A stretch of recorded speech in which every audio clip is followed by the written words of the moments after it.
Hi, and welcome back to Transmissions from the Transgender Battleground. I'm Kathleen762, and as always, if you like this video, please hit the little buttons to like, subscribe, leave a comment. As always, the views expressed by myself are strictly those of myself, Kathleen762, and not of Gender Dysphoria Alliance. Today, I want to talk about a tweet from India Willoughby. India Willoughby, for those that are possibly unaware, is a trans woman from the UK who was, I believe, a news commentator and now is primarily a talking head for trans rights. She was recently on a radio program with Kathleen Stock. Kathleen Stock is a professor of philosophy that wrote a book called Material Girls, and was recently, unfortunately, had to leave her position at her university due to accusations of transphobia. They discussed the trans debate. And after, India had this to say concerning Dr. Stock. Not medical doctor, though. Kathleen Stock has zero expertise or qualifications in the field of trans. Quotes are mine.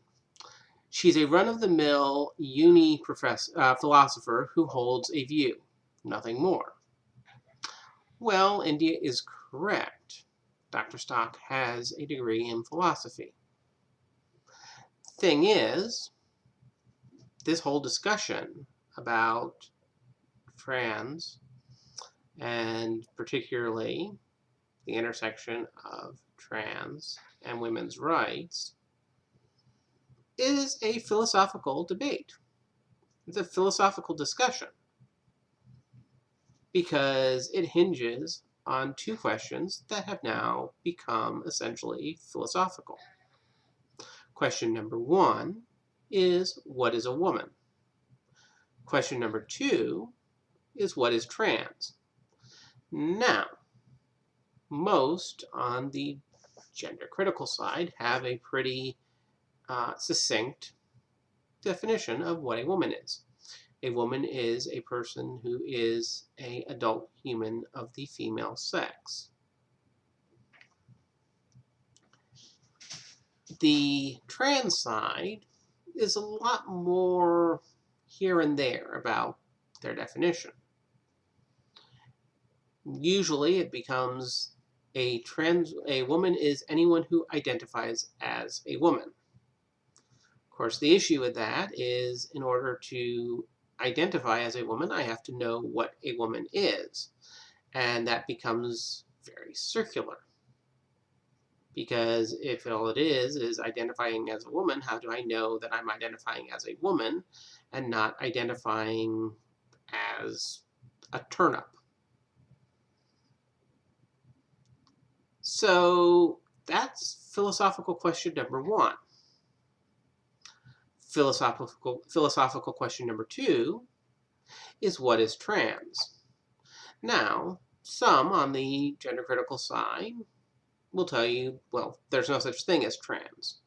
It's impossible. It doesn't exist. That is one view that I have to say that I disagree with. I certainly believe that I exist, and I certainly believe that I am trans something. Anyway, but what exactly is trans? Who is trans? Are you trans because of a gender identity? Are you trans because of dysphoria? If you don't have dysphoria, are you not trans? If you don't believe in gender identity, like myself, are you suddenly not trans? Are you trans because you've transitioned to live in a way different from your biological sex? If you don't transition, does that mean you are not trans? Is trans a state that you are from birth? Or is it a state that you acquire at a certain point in life? See, those are all philosophical questions.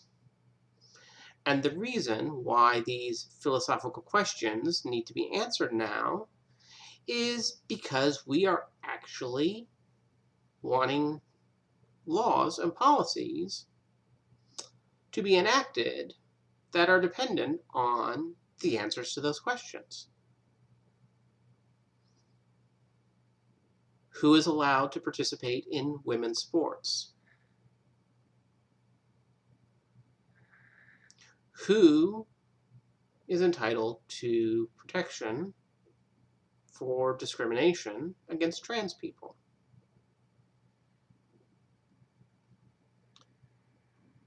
I am a post-op transsexual, but I've been told many times today alone that because I don't believe in gender identity, I'm not trans.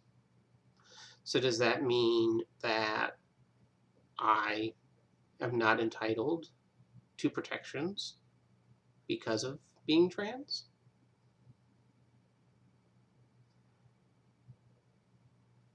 These are important questions. And like I said, at this point, they are philosophical questions that are impacting real policies and laws. These are not questions for medical science. Questions for medical science would be determining better treatment for dysphoria, better way to determine who may or may not benefit from transition, whether or not there really is a biological component that can indicate whether or not somebody is trans. Those are areas for science. So, I'm sorry, India. I disagree. Kathleen Stock is the perfect person to discuss this. But that's just my opinion.